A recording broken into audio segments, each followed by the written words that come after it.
Muy buenas noches, estimados estudiantes del técnico laboral en auxiliar jurídico de la institución CENSA. Nos encontramos en la sesión número 8, octava y última sesión de nuestra guía de aprendizaje, legislación civil y de bienes. También podemos decir que es la última sesión de nuestro periodo académico 2020. Ya nos volveremos a encontrar, si Dios quiere y lo permite, en el calendario académico 2021, por allá en enero, si Dios y pues las circunstancias de la pandemia pues lo permiten. El día de hoy, muchachos, como finalizamos nuestra guía, vamos a dar nuestro último tema. El tema que pues no, que nos quedó, el tema que nos quedó por estudiar, el cual fue el modo de adquirir el dominio de la sucesión. Ya vimos los demás modos de adquirir el dominio. Vimos la prescripción el día de ayer. Vimos, bueno, el día jueves, si no estoy mal. Vimos la prescripción, vimos la accesión, vimos la tradición y vimos la ocupación. ¿Cierto? Cada uno de esos modos de adquirir el dominio tienen sus particularidades, tienen sus características, sus requisitos, sus elementos.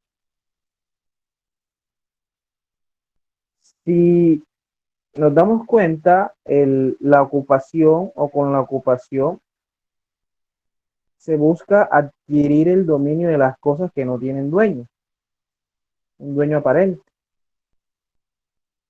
Con la accesión nos trae a colación la teoría en que las cosas que producen los frutos o lo que es producto de las cosas que me pertenecen serán de mi propiedad. Pero no solamente eso, sino que también nos dice que las cosas que se adhieran a las cosas que nos pertenecen también nos van a pertenecer. Entonces esa es la accesión. La prescripción es un modo de adquirir el dominio de las cosas que le pertenecen a otra persona. Hay unos requisitos: el paso del tiempo, que sea una posesión material permanente e ininterrumpida, ¿cierto? Que esa posesión puede ser regular o irregular. Y que lo que se busca es adquirir el dominio de las cosas que pertenecen a un dueño ajeno, a un tercero. Entonces, tenemos la tradición. Y en la tradición, pues vamos a encontrar, eh, muchachos, ¿me están viendo en cámara?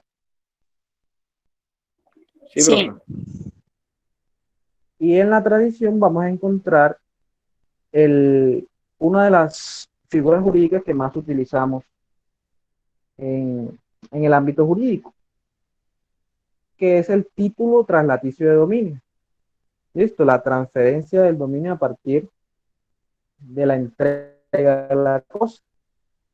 Listo, a partir de un contrato que sea o podría ser una donación, una compraventa, una permuta, etcétera. Pero lo que se busca con la tradición es la transferencia a partir de la entrega de la cosa.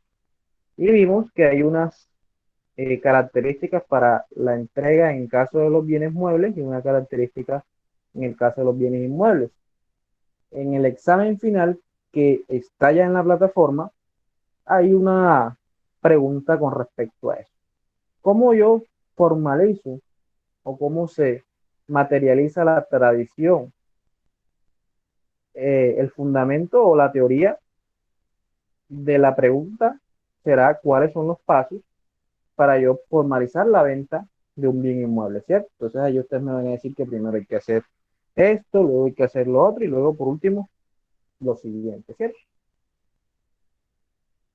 Y hoy, como ya es nuestro último día, vamos a cerrar con broche de oro.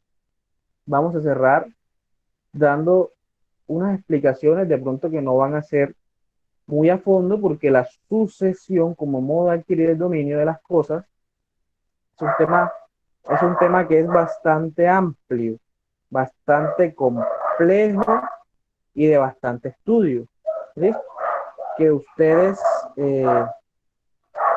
por lo general van a necesitar sí, no falta pues en la sesión sincrónica pues estas situaciones, ¿cierto? Vamos a esperar a ver. Entonces, tenemos que la sucesión es un modo de adquirir el dominio de las cosas, pues que es bastante complejo. ¿Listo? Y al ser bastante complejo, amplio, eh, mucha teoría, bastantes conceptos, hoy vamos a tratar de conocer un poco, de manera general, lo más importante de ese modo de adquirir el dominio de las cosas. ¿Listo? Entonces, iniciaremos diciendo que la sucesión, ¿cierto? La sucesión es fruto o es consecuencia de un hecho jurídico. ¿Listo? Ese hecho jurídico, que al ser un hecho jurídico, explica o trasciende a que nosotros, como personas, no tenemos la voluntad de saber en qué momento va a ocurrir.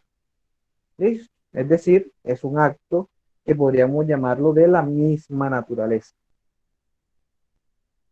Si en la tradición tenemos que hay un acto, pues, un negocio jurídico en donde median las voluntades de dos partes, si en la ocupación hay un acto jurídico, acá hay un hecho jurídico.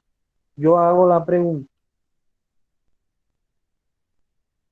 ¿cuál creen ustedes que es ese hecho jurídico?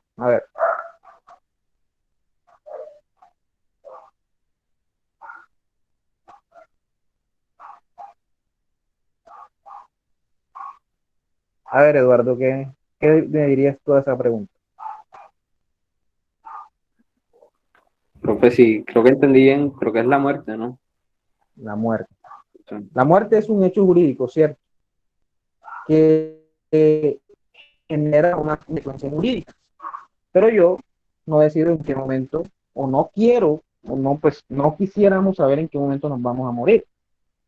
Porque hay circunstancias en donde de pronto, pues son ajenas a nosotros también, como de pronto el asesinato, pues incluso, pues de pronto el suicidio, que digamos que no es una situación en donde nosotros estemos en la cabalidad de nuestros pensamientos, ¿cierto? Porque si uno se suicida, obviamente no está en la cabalidad en su sitio, ¿cierto?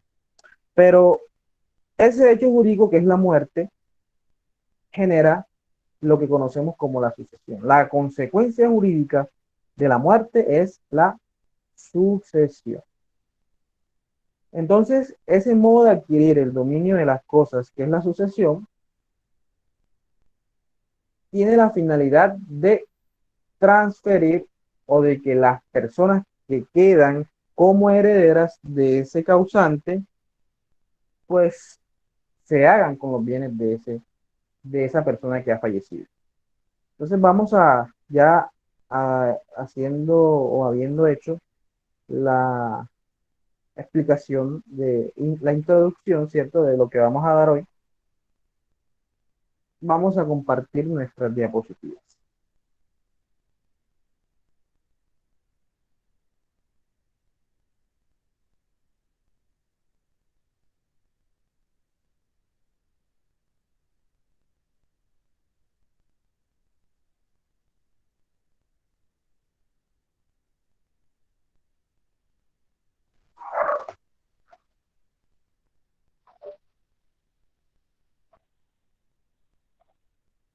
Bueno, denme un segundo.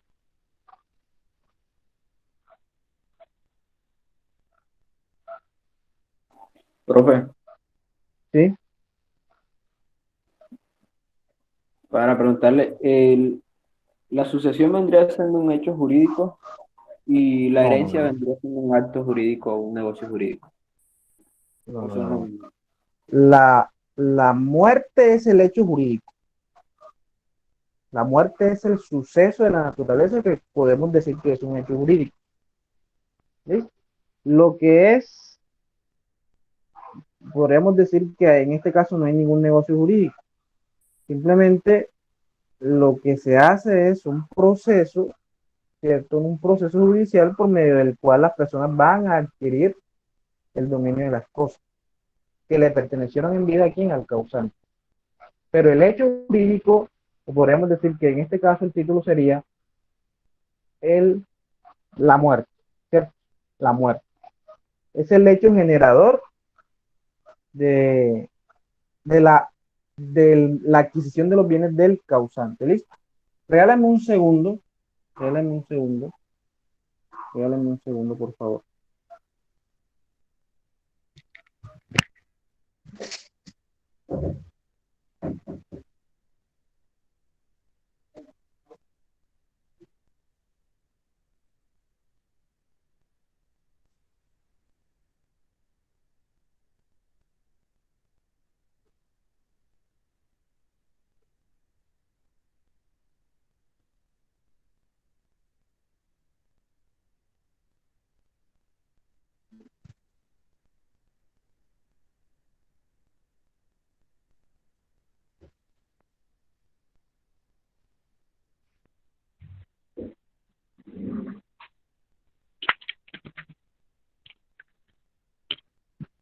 Listo, muchachos. Disculpen, era que tenía esa bullita de los perros, entonces me tocó encerrarlo.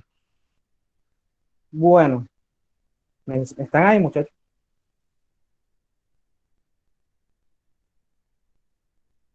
Muchachos, Sí, claro, profe. bueno. Sí, profe. Entonces, Eduardo, ¿te quedó clara tu pregunta? El hecho generador, o lo que genera la sucesión, es decir, la adquisición de los bienes por parte de los herederos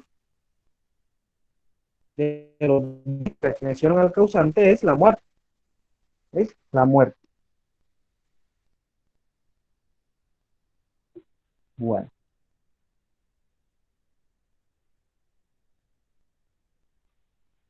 Entonces tenemos que la sucesión es la destinación de los bienes que una persona tuvo en vida. ¿Listo? Es decir, la sucesión es aquel proceso, figura jurídica, fenómeno jurídico, en donde las personas, ¿cierto? Esos bienes que en vida pertenecieron a una persona que ha fallecido, pues serán transferidas a las personas que hacen parte, ¿cierto? Podría ser de su núcleo familiar o quien él lo establezca. Ejemplo, hay un padre, hay una cónyuge y hay dos hijos. En este caso, en este caso, si el padre fallece, ¿cierto? Los llamados, los llamados a adquirir los bienes que en vida pertenecieron, obviamente, respetando la porción conyugal, serán los hijos. Es decir, es el proceso, es la situación jurídica por medio del cual esas personas que quedan en vida se les va a transferir el dominio de las cosas que pertenecieron a su padre. En pocas palabras, esa es la sucesión.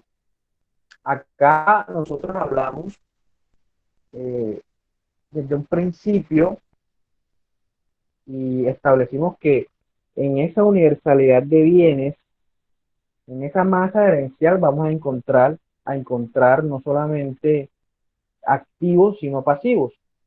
Entonces, ese causante que ha fallecido, ¿cierto? Esa persona que ha fallecido, va a dejar en su haber un patrimonio. ¿Sí? Ese atributo de la personalidad del cual nosotros hablamos al inicio de esta guía de aprendizaje. Y ese atributo de la personalidad que se llama patrimonio va a estar compuesto por unos activos y unos pasivos, unos bienes y unas deudas. Y todo eso que hace parte de esa universalidad de bienes, ¿cierto? De esa masa herencial, debe ser transferido a las personas que se consideran o que son por mandato legal los herederos. Entonces ahora vamos a ver, perdón, los asignatarios. Entonces ahora vamos a ver cuáles son los requisitos que deben concurrir o los presupuestos que deben concurrir para que pueda darse o efectuarse este proceso de sucesión.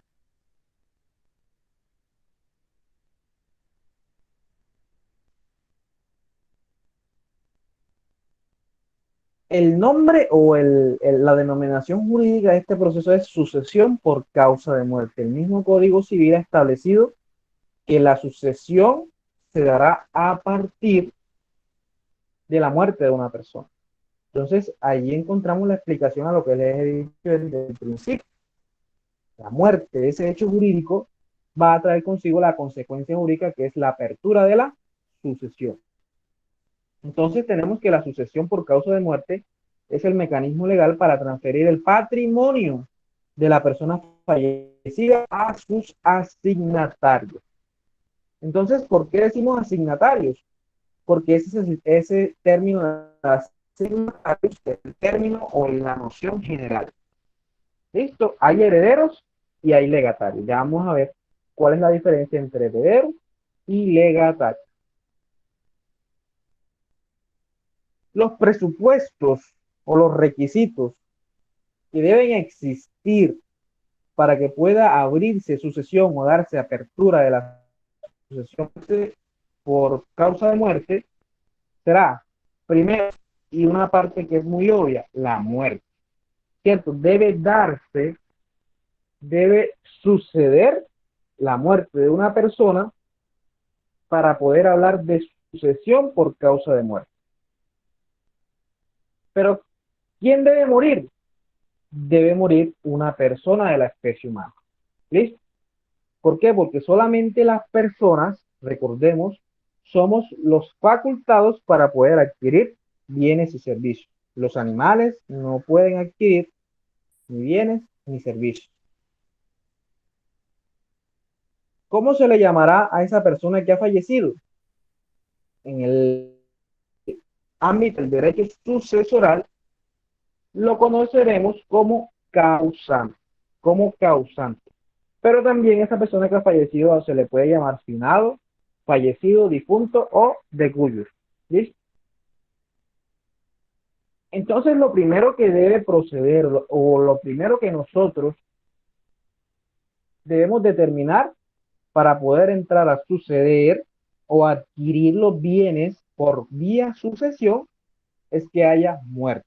¿Listo? El fallecimiento de una persona que se va a denominar causante. Es decir, y es de lógica, y hay que decirlo porque muchas veces eso se confunden las personas. Yo no puedo entrar a adquirir los bienes de mis padres, ¿cierto? Obviamente, eh, obligándolos o algo, no. Solamente puedo yo acceder a adquirir esos bienes solamente en el caso de que proceda o se dé la muerte. ¿Listo?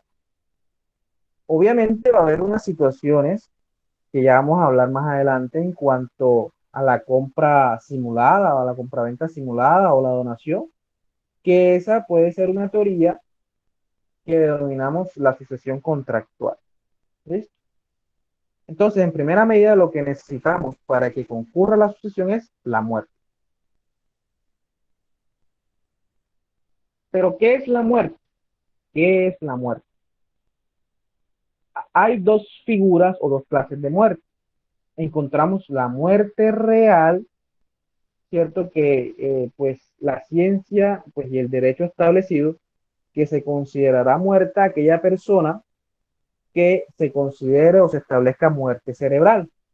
¿Listo?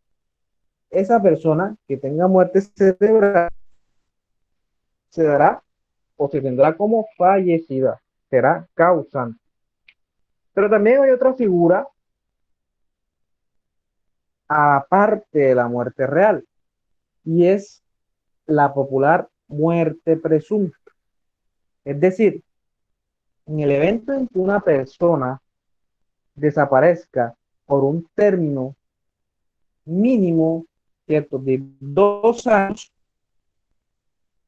es decir, que esté desaparecida por el lapso de 2 años, a esa persona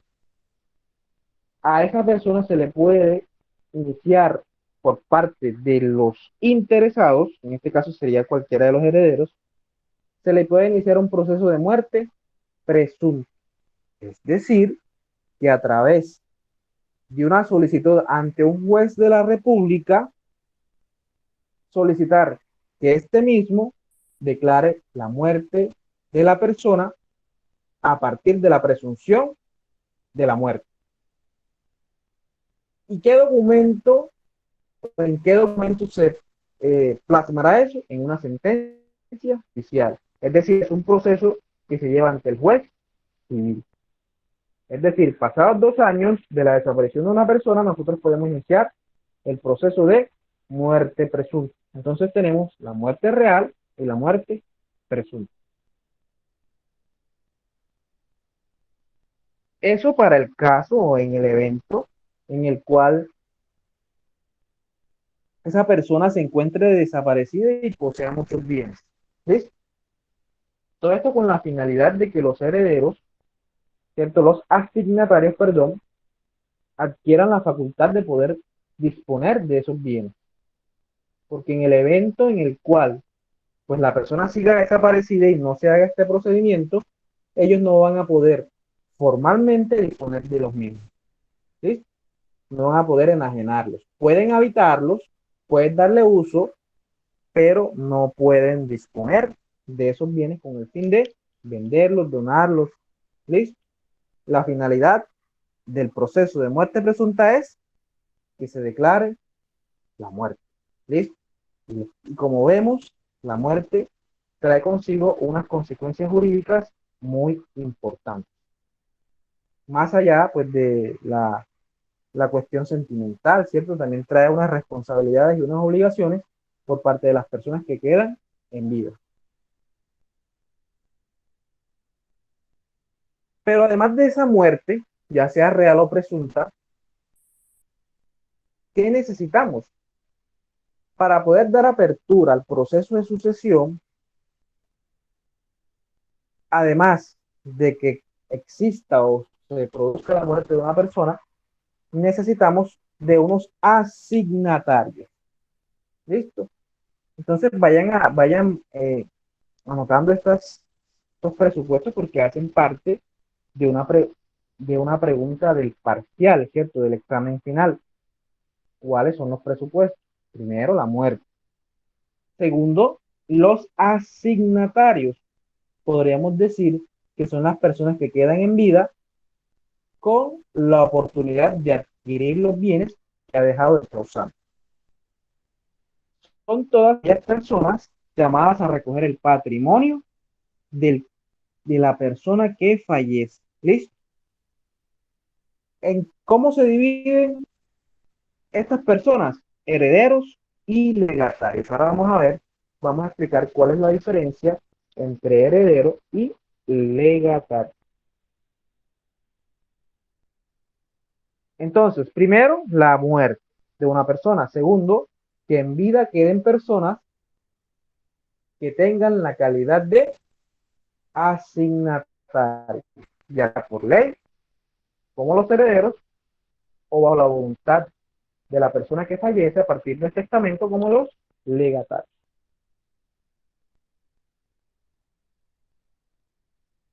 Aquí vemos la diferencia entre herederos y legatarios.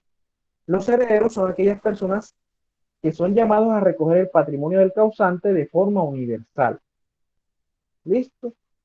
O a cuota parte del patrimonio sucesoral, teniendo en cuenta lo que la ley establece. Entonces, tenemos que los herederos son aquellas personas que son llamadas a título universal a recoger los bienes. ¿Listo? Es decir, son aquellas personas que le van a dar apertura al proceso de sucesión y en donde la ley va a establecer qué le toca a cada uno. El legatario es aquella persona que es llamada a recoger el patrimonio del causante, pero a partir de la existencia de un testamento. ¿Listo? Pero en este caso, será llamado a recoger los bienes a título singular. ¿Listo? Es decir, un bien totalmente identificado y totalmente individualizado. Ejemplo, a María le dejo como legado mi carro.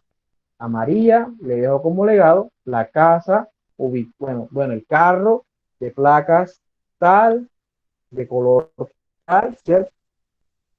A María le dejo la casa ubicada en la dirección tal, con matrícula inmobiliaria número tal y con referencia catastral número tal. Ese es el legatario. El heredero simplemente lo que es llamado es a recoger la universalidad. Él no sabe todavía qué le va a tocar al momento de que sea llamado a sucesión. El juez, a partir de lo que establece la ley, determinará qué le va a tocar. Pero el legatario, a partir del testamento, él sabe qué le va a tocar a título singular y un bien totalmente individualizado. O unos bienes, ¿cierto? Porque pueden ser varios bienes.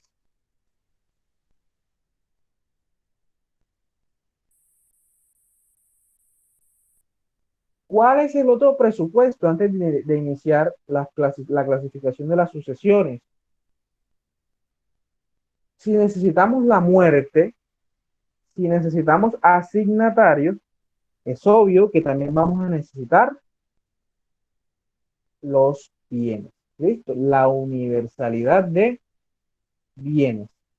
Entonces, necesitamos al causante, el fallecimiento de una persona, necesitamos los asignatarios, pero también vamos a necesitar la masa de bienes. Porque si no hay bienes, si no hay un patrimonio, ¿cierto? O un patrimonio, perdón, o si hay un patrimonio que no tenga bienes, que no tenga deudas, no se va a poder dar apertura a la sucesión, porque no hay nada o no habrá nada a lo cual yo pueda adquirir el dominio de las cosas. ¿Listo? No puede haber sucesión si no hay muerte, porque lo que provoca la sucesión es la muerte. No puede haber sucesión si no hay asignatarios. Listo, y en el mejor de los casos será la sucesión o los bienes se adjudicarán al CDF. Listo, pero en este caso no podrá haber sucesión. Entonces, teniendo claro eso, muchachos, vamos a pasar a la clasificación de las sucesiones. ¿Alguna duda, alguna pregunta con respecto a lo que hemos dado hasta este momento que ya llevamos casi media hora de clase?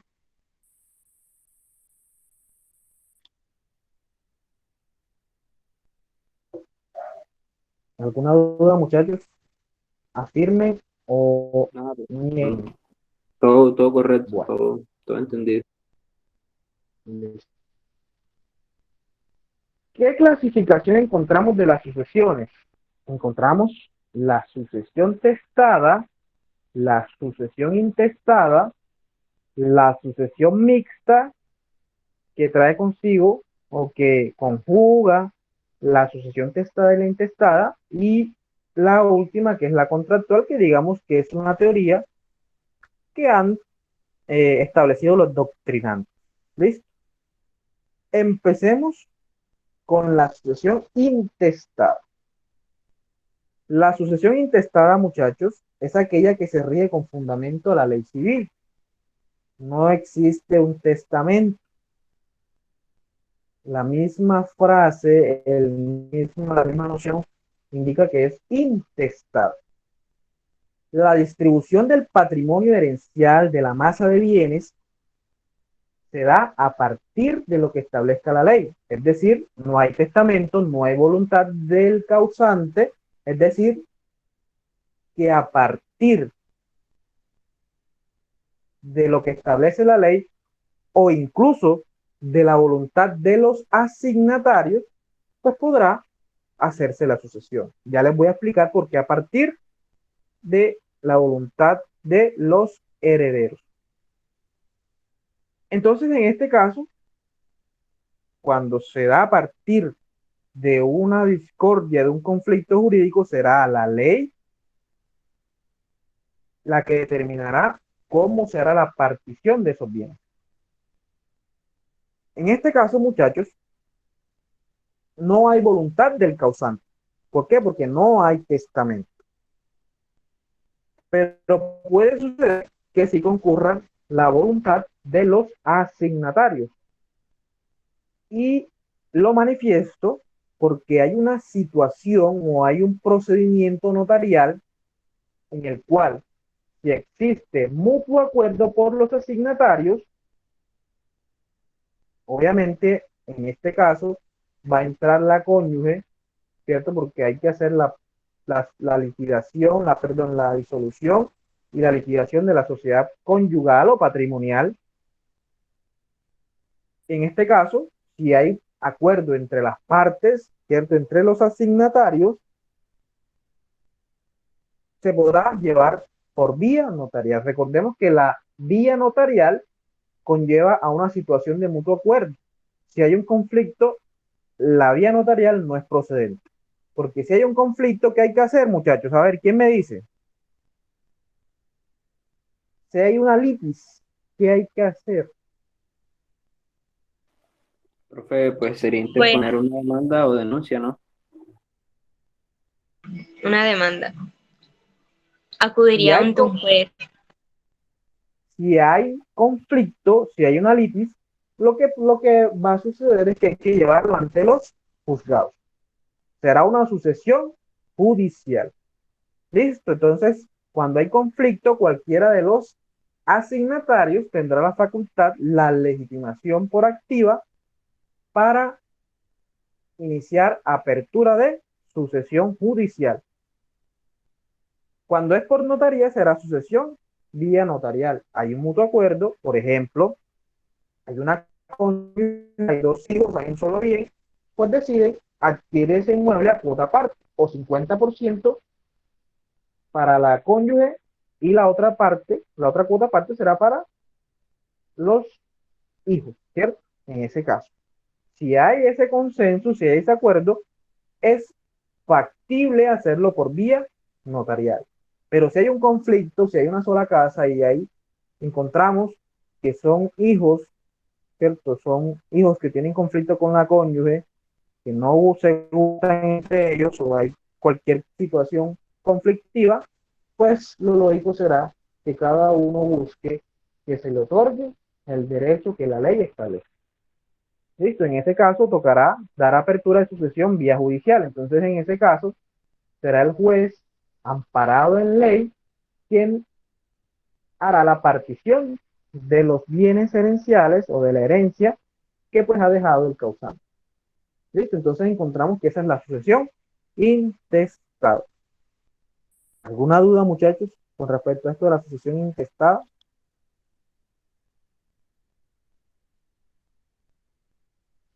Bueno,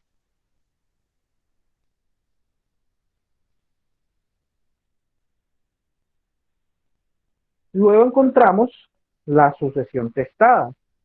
Listo, esta sucesión testada es aquella en donde media un testamento.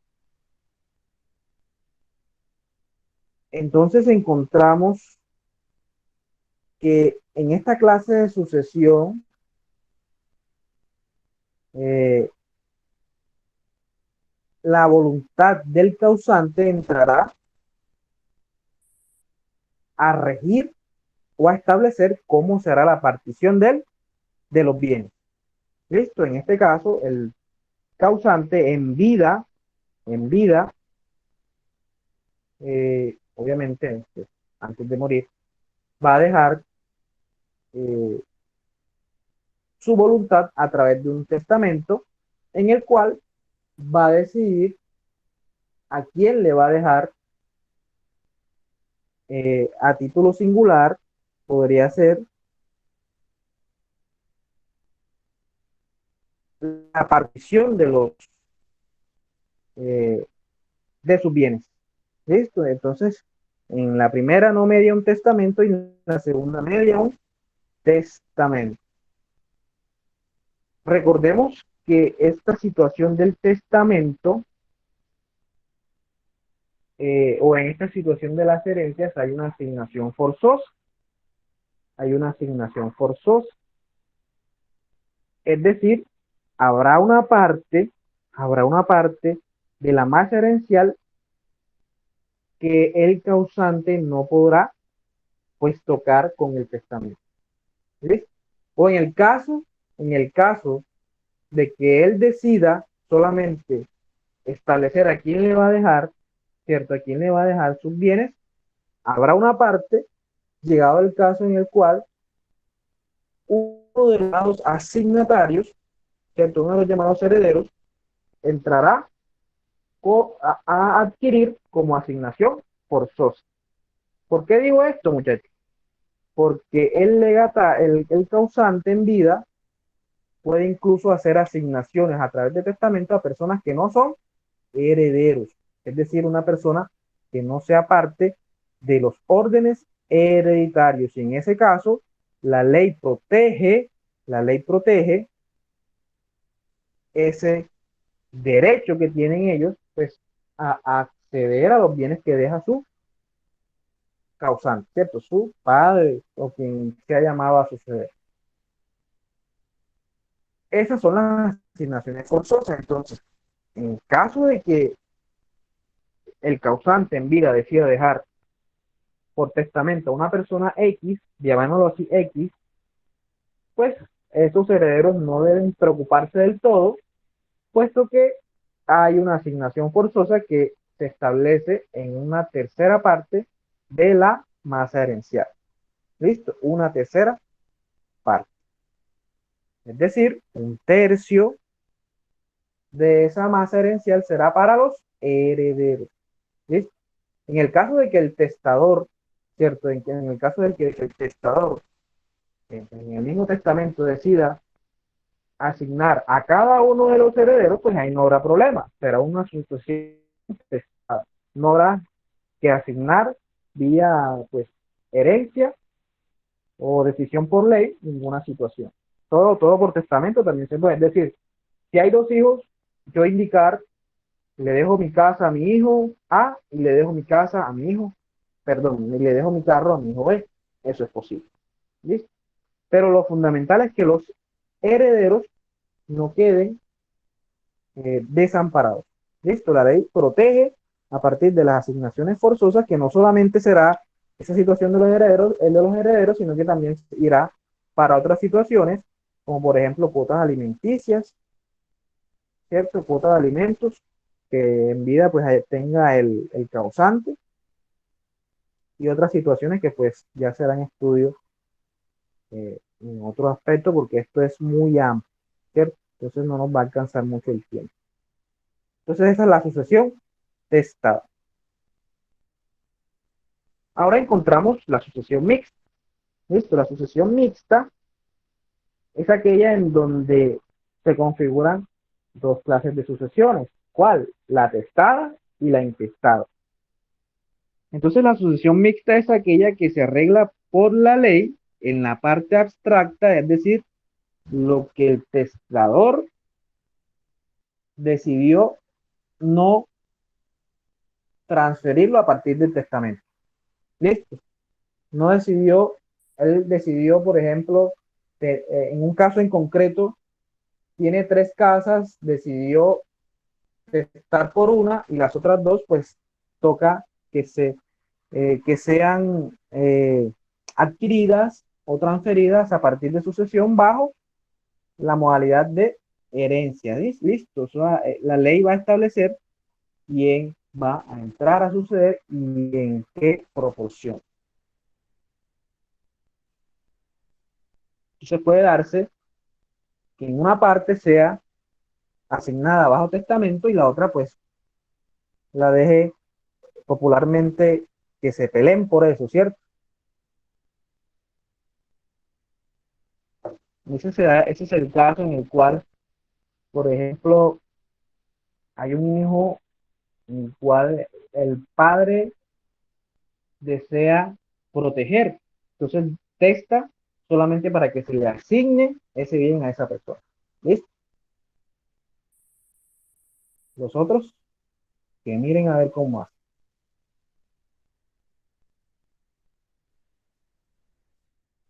Y la contractual, muchachos, es la que podemos establecer que es una teoría. Y tiene mucho que ver con eh, la compraventa simulada o la donación. Entonces, lo que nos dice esta teoría de la asociación contractual es que en vida, ¿cierto? En vida, o el futuro causante lo que hace es que en vida da en donación o en compraventa eh, la transferencia del dominio de ese bien, ¿cierto? De los bienes. Lo que va a pasar es que la teoría dice de que eso estaba llamado ya a suceder. ¿Sí? Eso ya estaba llamado a ocurrir. De que esa persona que en vida se le hizo la donación o la venta simulada, de todas maneras estaba llamada a heredar. Entonces eso se le denomina sucesión contractual porque se da a partir de un contrato en vida, pero que la teoría establece que es una sucesión contractual. Es una simple teoría.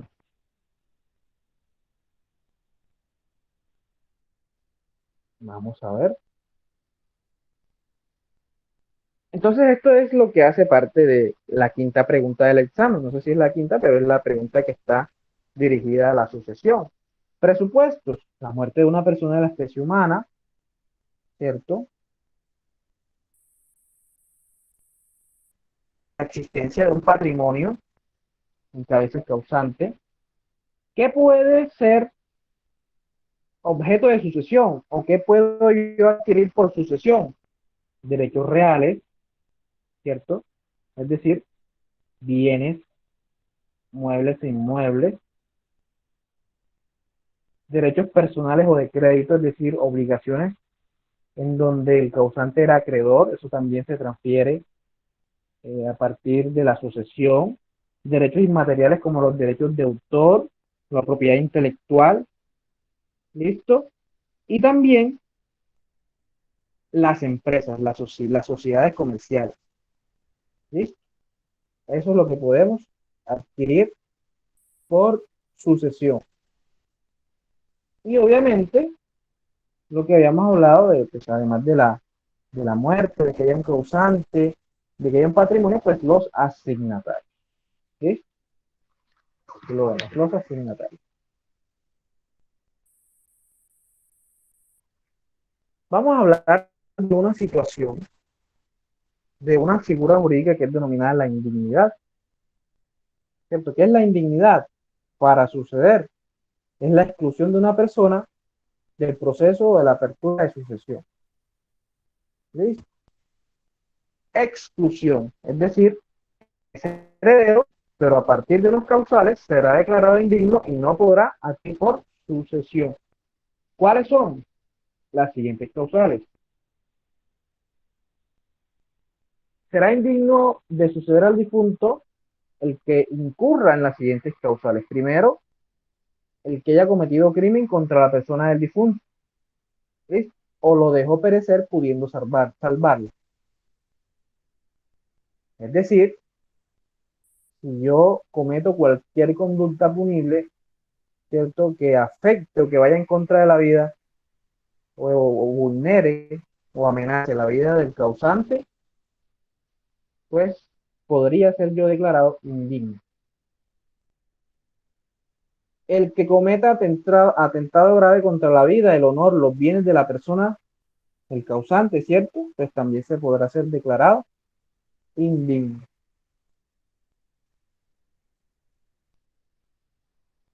La otra causal será, ¿cierto? Pues tiene mucho que ver con la primera, pero específicamente será aquella persona que incurrió en una omisión con el fin de salvar al causante pues, de la muerte. ¿Listo? Entonces decidió dejarlo morir. Obviamente eso tiene que ser probado y la única forma es que sea a través de una sentencia judicial. ¿Listo? Recordemos que los delitos no solamente son por comisión, sino también por omisión.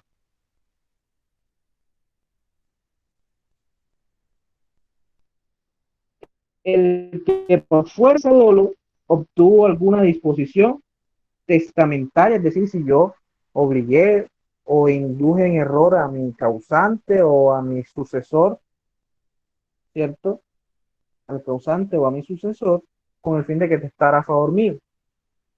Eso obviamente hay que probarlo. O pues que le impidió testar.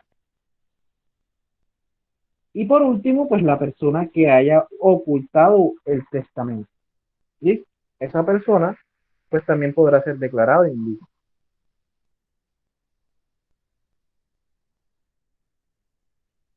Bueno, y por último, muchachos, ya para entrar a la finalización y algo muy importante, vamos a hablar de los órdenes hereditarios. Yo quisiera que alguien me colaborara con la lectura del artículo 1045, si no estoy mal, creo que es el primer orden hereditario. No sé si Eduardo tenga por ahí el código para que me colabore.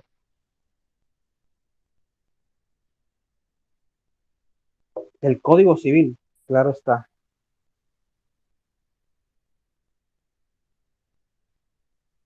Artículo 1044. Primer orden hereditario, Sí, artículo 1045. Dice que está modificado 1045, por la sí. ley 29 de 1982 en su artículo 4. Dice, los hijos legítimos, adoptivos y extramatrimoniales excluyen a todos los otros herederos y recibirán entre ellos iguales cuotas sin perjuicio de la porción conyugal. Listo. Gracias, Eduardo. Y ahorita continuamos con el segundo orden, ¿eh? Que tenlo por ahí. Este es el artículo 1046. Bueno, el primer orden hereditario, muchachos, y yo se los he dicho siempre, en inicio, la cónyuge o compañera permanente no hereda. No hereda. Y mi teoría está en que ella puede entrar a heredar, pero en el momento en el cual no hay hijos.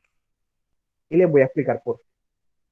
Si ustedes hacen lectura de ese artículo 1045 del Código Civil, establece que los únicos herederos, inicialmente hablando, serán los hijos. Pero termina diciendo, eh, en pocas palabras, respetando la porción conyugal. Entonces, aquí tenemos que dirigirnos mucho a lo que es el derecho de familia, ¿cierto?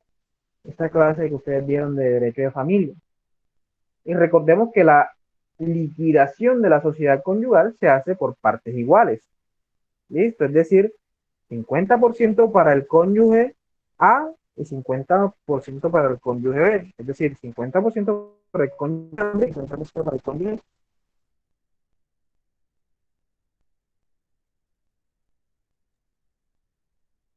Que va a entrar a ser herencia como tal, será el 50% que pertenece.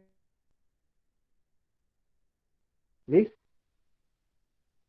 La porción conyugal o la parte que le corresponde de la sociedad conyugal a la cónyuge será el otro 50%. Esa parte no será, no hará parte, valga la redundancia, de la herencia, porque eso le corresponde por ley a quién, a la cónyuge. Entonces ese 50% que pertenece, ¿cierto? Que será, podemos decir que es la porción conyugal del causante, eso será lo que entrará en herencia. Por eso, muchachos, es que es muy importante que al momento de que ustedes decidan casarse o entrar en convivencia para con un derecho, ¿cierto? Bueno, las capitulaciones solamente son para el matrimonio, pero para el caso del matrimonio sería muy importante que hicieran capitulaciones. ¿Listo? Capitulaciones. ¿Por qué? Porque así ustedes pueden salvaguardar los bienes que le van a ser sucedidos en el futuro a sus hijos. ¿Listo? Y para evitar de pronto conflictos con el cónyuge, porque siempre el conflicto mayor es cónyuge, hijos, listo, en tira que jala, listo.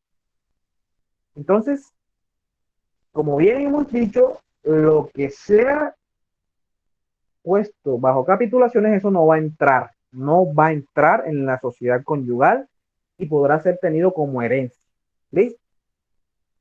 Pero lo que no haya sido, o lo que haya sido adquirido posterior al matrimonio, sin importar que se hayan hecho capitulaciones, eso sí será parte de la sociedad conyugal y se hará partición y la mitad del causante es lo que será herencia para los hijos. ¿Sí? Para los hijos. Entonces, solamente será el 50% lo que entrará en herencia y en primera medida, bajo las prerrogativas de este artículo 1044, serán los hijos, única y exclusivamente los hijos los que entrarán a heredar. ¿Sí? La cónyuge se va con su 50% de la porción conyugal y los hijos toman la parte del causante. ¿Listo? Claro eso, muchachos, no hay duda en eso.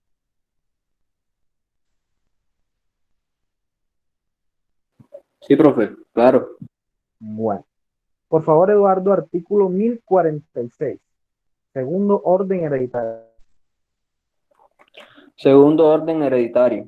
Artículo 1046, modificado por la Ley 29 de 1982, su artículo 5. Si el difunto no deja posteridad, le sucederán sus ascendientes de grado más próximo, sus padres adoptantes y su cónyuge. La herencia se repartirá entre ellos por cabezas. No obstante, en la sucesión del hijo adoptivo en forma plena, los adoptantes excluyen a los ascendientes de sangre. En lo adoptivo, en forma simple, los adoptantes y los padres de sangre recibirán igual cuota. Listo. El segundo orden hereditario solamente entrará a funcionar o se establecerá en el caso en que no hayan hijos. Si no hay hijos, entra a operar este orden hereditario.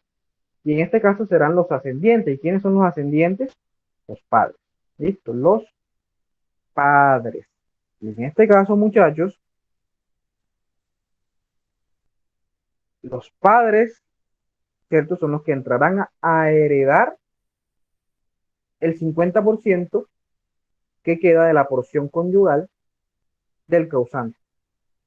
Pero hay una parte, y es la que yo digo ya en este caso, la cónyuge si entra a ser heredera. Si entra a ser heredera. Entonces, de esa porción que le pertenece al causante, ahí sí entra la cónyuge. ¿Listo? Ahí entra la cónyuge. Y si hay, por ejemplo, los padres están vivos ambos y hay una cónyuge, esa porción conyugal que es 50% se dividirá entre los tres. ¿Listo? Entre los tres. Si solamente hay un padre, será 50% y 50%. Podríamos entonces afirmar que la cónyuge estaría con el 75% de, podríamos decir, de esa masa herencial. ¿Listo? Claro eso. Si hay padres, serán los padres, pero si hay cónyuge, esa porción, esa masa herencial, obviamente respetando la porción conyugal, se repartirá entre estos por partes iguales. ¿Listo? Creo que no hay duda en eso. ¿Listo? Si no hay padres, entonces, ¿quién será la llamada a ser heredera universal? Obviamente, la cónyuge se queda con todo. ¿Listo? Entonces ahí ella termina saltando en una patica, porque se queda con todo. Bueno.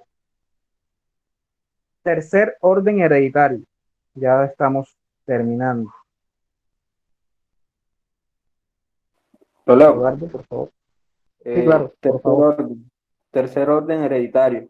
Artículo 1047. Modificado por la Ley 29 de 1982, artículo 6. Si el difunto no deja descendientes, ni ascendientes, ni hijos adoptivos, ni padres adoptantes, le sucederán sus hermanos y su cónyuge. La herencia se divide la mitad para esto y la otra mitad para aquellos por partes iguales. A falta de cónyuge, llevarán toda la herencia llevará toda la herencia a los hermanos, y a falta de estos, aquel. Los hermanos carnales recibirán doble porción de los que sean simplemente paternos o maternos. Listo. Quiero hacer una aclaración, pero denme un segundo, yo pongo a cargar el computador. Un momentico.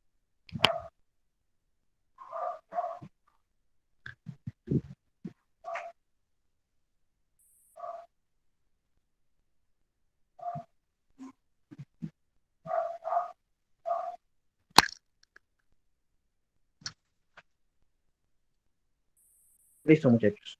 Quiero aclarar algo. Y se me pasó decirles, en el primer orden hereditario, con anterioridad, el Código Civil establecía que habían hijos legítimos e hijos ilegítimos. Eso ya, hoy en día, modificado y todos los hijos son legítimos, sean matrimoniales, sean extramatrimoniales, sean adoptivos, y eso hay que tenerlo claro. Los hijos adoptivos, ¿cierto? Es decir, los que son fruto de la adopción, con un vínculo civil, la afiliación por un vínculo civil, tienen los mismos derechos que los hijos biológicos. ¿Sí? Eso quiero que quede claro. En este caso, el tercer orden hereditario establece a los hermanos, ¿cierto? Los hermanos. Y en este caso, el tercer orden hereditario también mencionan a la cónyuge. ¿Sí? También mencionan a la cónyuge y será la misma distribución en el caso de los padres, que es el segundo orden. ¿Sí? En este caso, si hay hermanos, pero no hay padres ni hay hijos, pero hay hermanos, será, obviamente respetando la porción conyugal,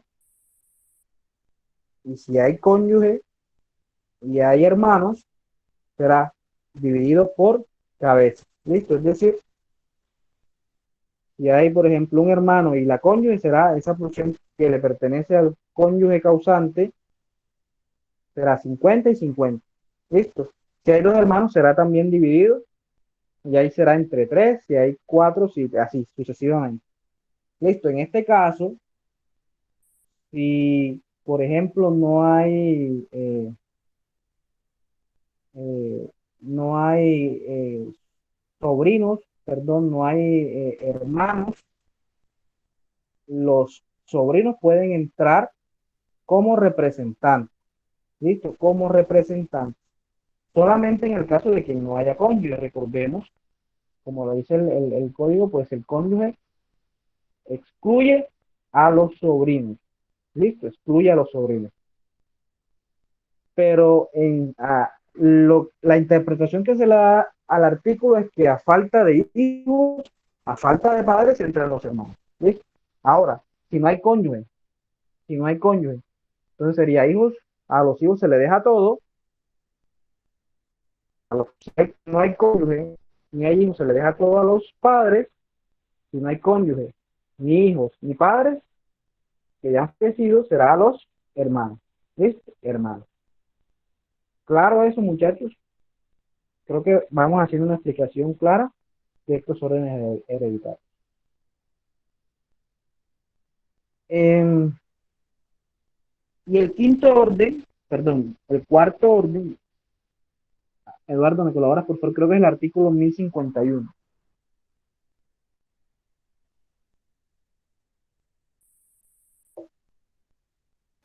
Sí, cuarto y quinto orden. Artículo 1051. Dice, a falta de descendientes, ascendientes, hijos adoptivos, padres adoptantes, hermanos y cónyuges, suceden al difunto los hijos de sus hermanos. A falta de estos, el Instituto Colombiano de Bienestar Familiar. Listo. Allí ya terminan los órdenes hereditarios. Ojo, que para que entre a operar este orden hereditario, no tiene que haber cónyuge. Entonces, si hay cónyuge y hay sobrinos, como dicen por ahí, lo siento. Porque el cónyuge se queda con todo. ¿Listo? Si no hay cónyuge y no hay ninguno de los otros órdenes hereditarios, allí en ese caso sí entran los sobrinos. ¿Listo? Es decir, los hijos de los hermanos. Claro eso. Y por último, si no hay ninguno de estos órdenes, si no hay cónyuge, se quedará con la herencia, ¿cierto? Con pues, los bienes de ese causante, el Instituto Colombiano del Bienestar Familiar, el ICBF. ¿Listo? Todo esto teniendo en cuenta que pues el ICBF es la entidad encargada de la protección de los niños. Digamos que es un artículo, podríamos decir que es loable. Claro eso, muchachos. Ahí vemos en la diapositiva el ICBF. Ya hemos hablado pues aquí vemos, aquí vemos pues los órdenes en esta gráfica, ¿cierto? Vemos claro cómo están pues, divididos. Y pues ya hemos hablado de las asignaciones forzosas, ¿cierto? Que si hay, por ejemplo, una cuota alimentaria, y pues los herederos que se dejen, pues también ellos tendrán derecho a las asignaciones forzosas, y eso se da de una tercera parte. Y ya para terminar, ahora sí, para terminar, muchachos, vamos a hablar de las clases de testamento, ¿cierto? Para que se dé la sucesión testada. Encontramos el testamento abierto y el testamento cerrado. El testamento abierto será aquel en donde se conoce la voluntad del testador. ¿Listo? Es decir, no hay nada oculto. Se otorga por escritura pública ante quién, ante el notario. En presencia del testador, es decir, la persona que da su voluntad acerca de la partición de sus bienes, al momento de que éste fallezca, con 3 testigos y el notario, obviamente.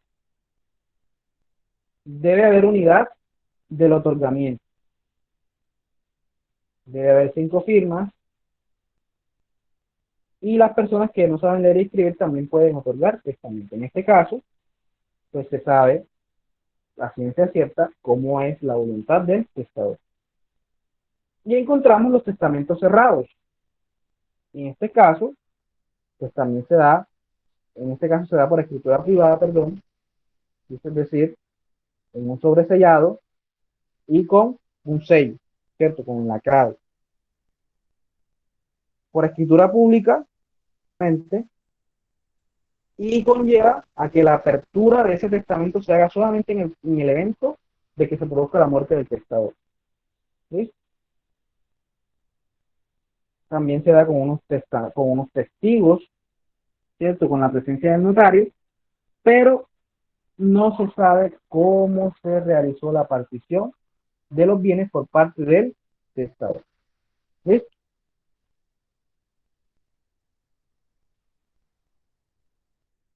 Bueno, los testamentos pueden ser pues, verbales, ¿cierto? Que no se dejen por escrito, sino que, pues, que se le manifiesta al notario. Se pueden otorgar cuando se da portas de la muerte, ¿listo? Y encontramos también los testamentos militares, que obviamente son las personas que pertenecen a esta clase de fuerza los que lo dejen. Esto más que todo se daba en la antigüedad, perdón, en tiempo pasado, ¿cierto? Y el marítimo es las personas, pues, que pasan en alta mar. ¿Listo? Bueno, muchachos, realmente este ha sido pues el fin del tema de hoy, la sucesión, ¿cierto? Como modo de adquirir el dominio de las cosas de una persona que ha fallecido. ¿Tienen alguna duda, alguna pregunta? ¿O todo claro, muchachos? Creo que con esta explicación ya pueden hacer su examen final. Creo que hemos cumplido a cabalidad con los objetivos de la guía de aprendizaje. Estudiamos el patrimonio como atributo de la personalidad. Estudiamos la diferencia entre cosa y bien, ¿cierto? Estudiamos lo que es el derecho de dominio y a partir de ello, pues empezamos a estudiar cada uno de los modos de adquirir dominio, obviamente, previo a estudiar la teoría del título y el modo. Entonces, quisiera de pronto que alguno de ustedes hiciera un aporte con respecto a lo que, sí, pues lo que les dejó, qué les pareció la guía de aprendizaje, la forma, la metodología. Quisiera que alguno de ustedes hiciera un aporte.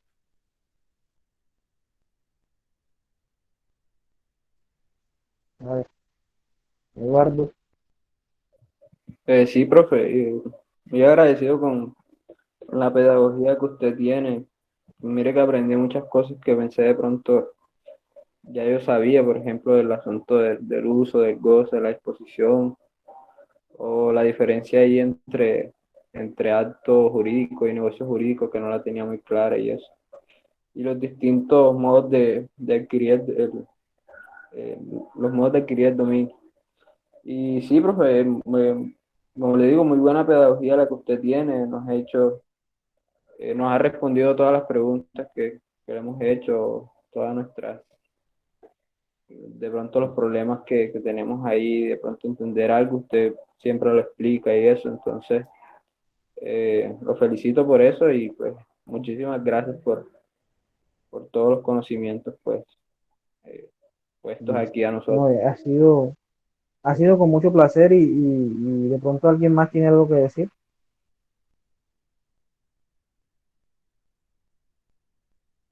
Bueno, eh, para mí ha sido un placer acompañarlos en esta guía de aprendizaje, muchachos. Realmente siento que se cumplieron las expectativas, eh, tanto en el ámbito presencial como en el ámbito de las sesiones sincrónicas virtuales.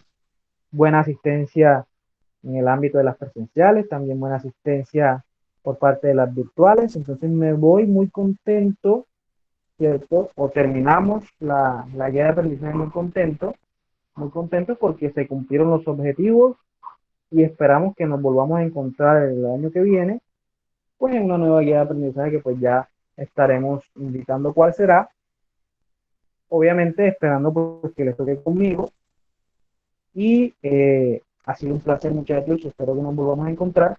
Muchas gracias por su atención. Muchas gracias, profe. Listo.